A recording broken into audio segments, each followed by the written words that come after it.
Hello everyone, welcome back to today's debate topic sharing. So the topic today and the theme is politics, and the motion that is released would be this House believes that social media platforms should proactively remove contents which are made by extremists. So we're back on the social media debate again, but the approach is slightly different. So I hope that I can give you a different aspects about social media, not just the cyberbullying and whatnot. So let's just look a bit more about the definition and what this motion is really asking. So we all know what social media is, right? Your Facebook, Snapchat, Instagram. It's a website that allows users to create and share their content.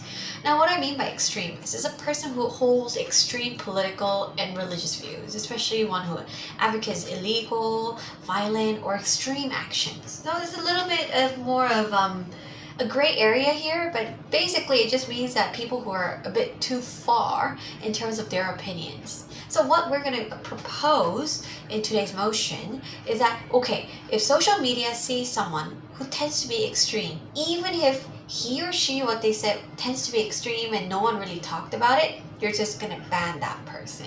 You're just going to remove that content without any consent from that individual. So it's almost like there is like a police feature within social media that will go around and check everyone's uploads, and if it seems really extreme and it doesn't help out the general population's interest, then they're going to ban it and remove that content. So that's what it is. Now, I think important part of where we are seeing in terms of this debate is, first thing we need to know about freedom of speech, which is also protected by law in many of the democratic world. It's your right to express your feelings and thoughts without any barriers, and which is good in a way, because if you really achieve a free society where freedom of idea, freedom of expressions are exchanged, it really enriches people's lives. It allows people to voice out for some of the injustices, as well as it will bring new ideas between the individuals. So it's an important aspect about a society. We also see that all of these expression that used to be in different platforms are now really concentrated in a couple of social media. So you can see that Facebook has more than 2 billion users, which is roughly around like 35% of the population of Earth.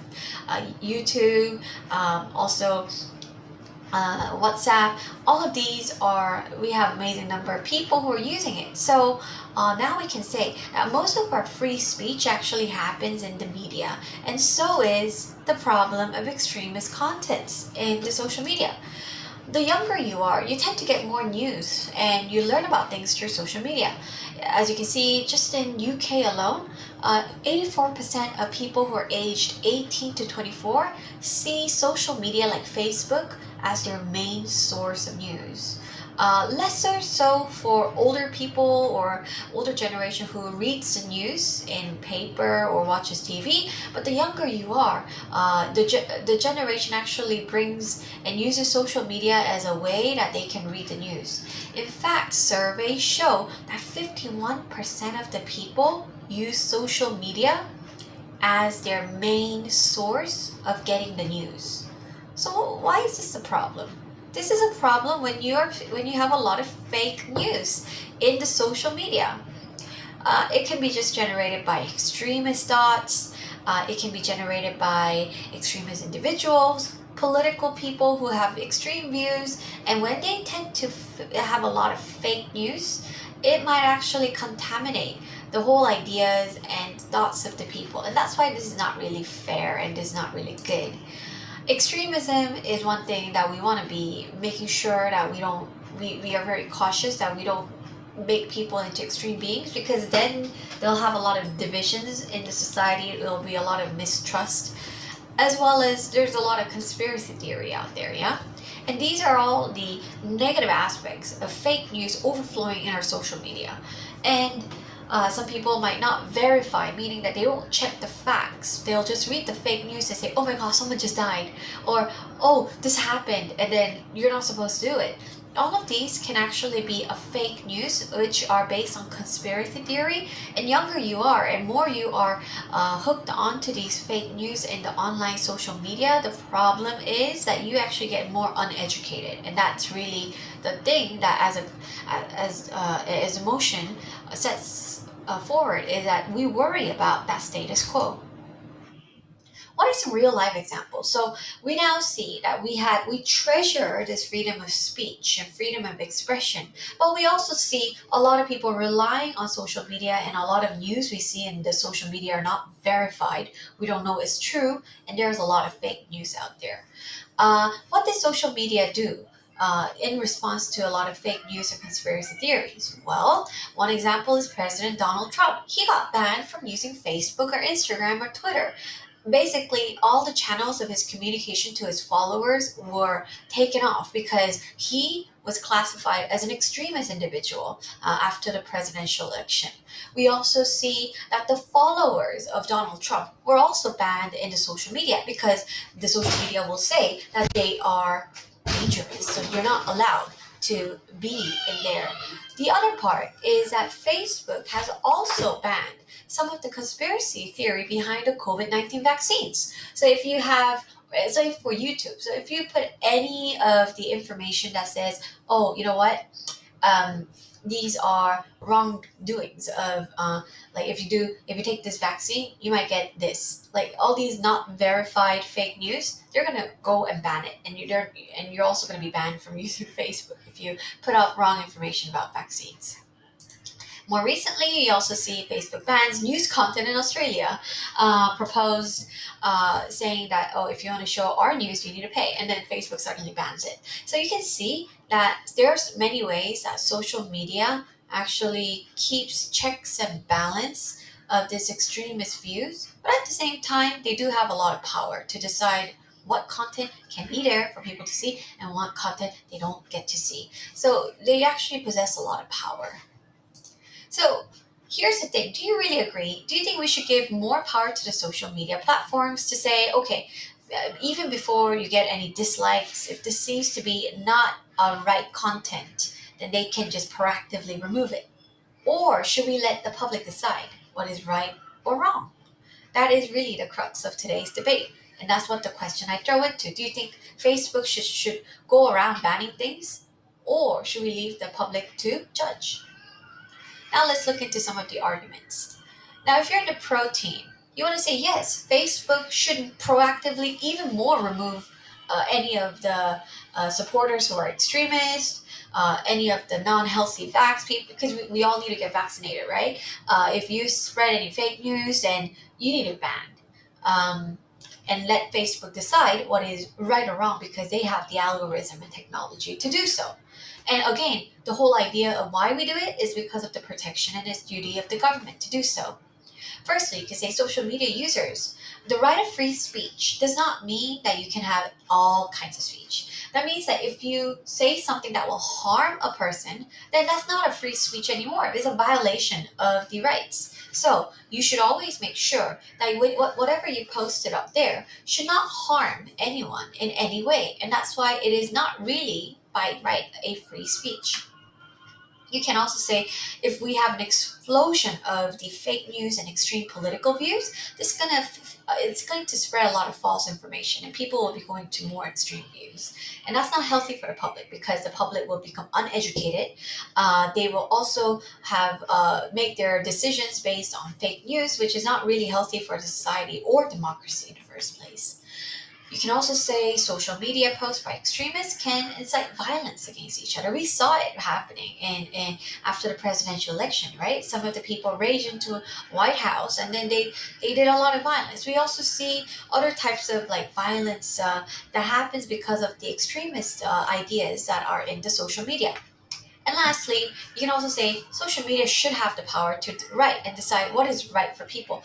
Think about it, almost half of the people in the world use social media.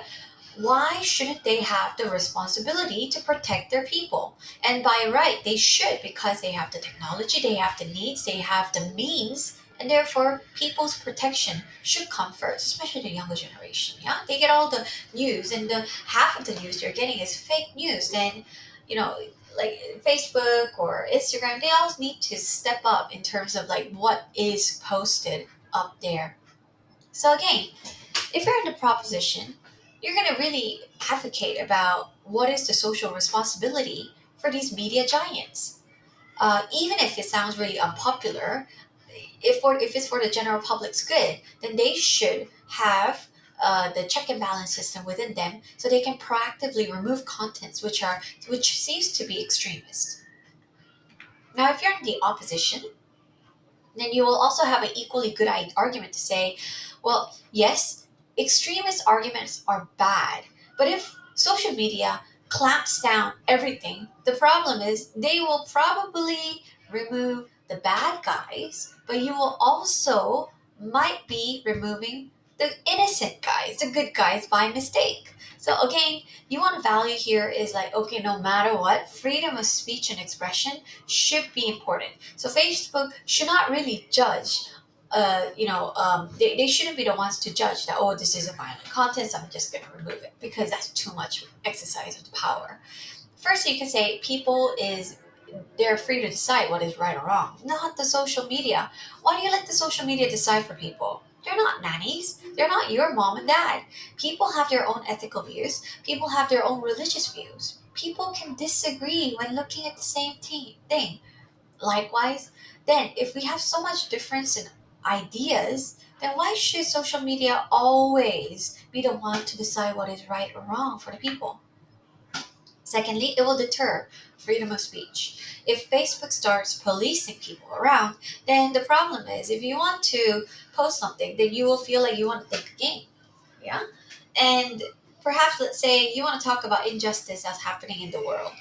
Maybe a company is doing a bad thing, or there's an environmental disaster, and you want to speak up. But you're also scared that you might be labeled as an extremist person.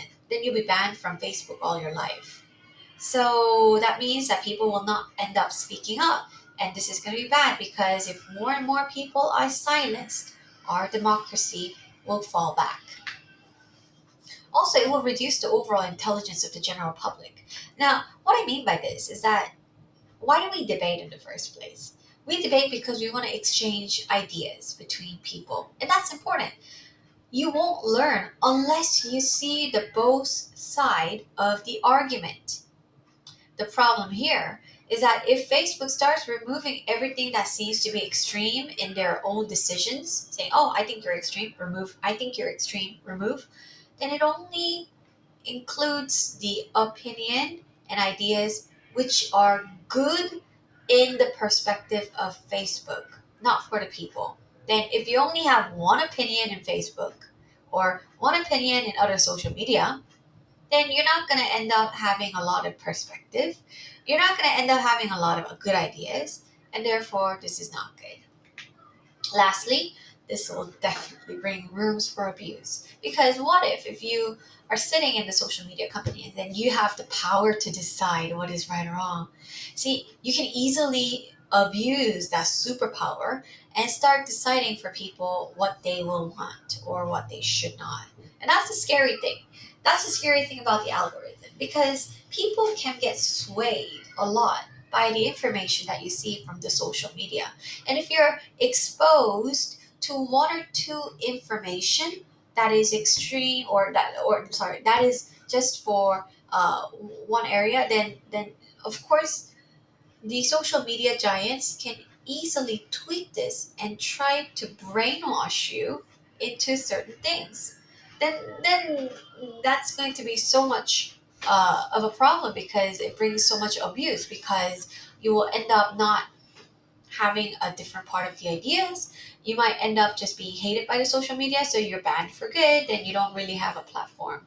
So therefore, they this giving too much power concentrated on social media will bring a lot of abuse for its people. So these are all the arguments that I can think of, and both pros and cons. I think more to find out in the reading. So I hope you develop a good argument about this. I'll see you until then in debate. So thank you for watching my video. Bye bye.